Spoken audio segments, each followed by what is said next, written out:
हमारे देश के अवनति के कारण क्या रहे? हमारे अवनति के कारण रहे एक तो ईर्ष्या। हम एक दूसरे से इतनी ईर्ष्या करने लगे।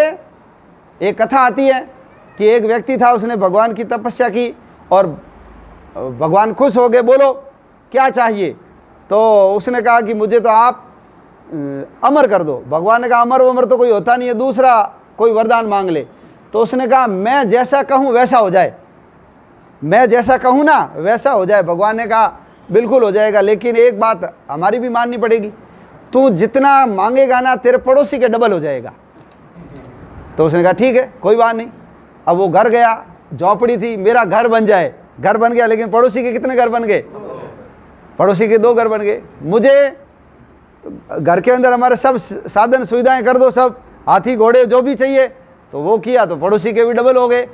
खेत तो पड़ोसी के डबल खेत हो गया, जो मांगे वो पड़ोसी के डबल हो रहा। तो इसको मिल रहा है, उसकी उसने चिंता नहीं की, वो उसने चिंता किसी की शुरू कर दी, पड़ोसी के डबल क्यों है? अरे डबल है तो है, तेरे को भी तो मिल रहा है।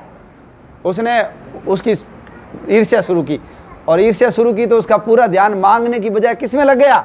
इस पड़ोसी को ठीक कैसे करे। तो उसने कहा मेरे घर के आगे एक कुआं बनाओ, भगवान को कहा। तो भगवान ने उसके घर के आगे एक कुआं बनाया, तो उसके घर के आगे कितना हो गया? 2 हो गया। फिर अब पड़ोसी को मजा चखाना, तो उसने कहा हे भगवान मेरी एक आंख फोड़ दो। तो उसकी एक आंख फूटी तो पड़ोसी की कितनी फूट गई? 2 ही। उनको पूछा कि तूने 2 कुएं क्यों बनवाए, कुआं क्यों मांगा?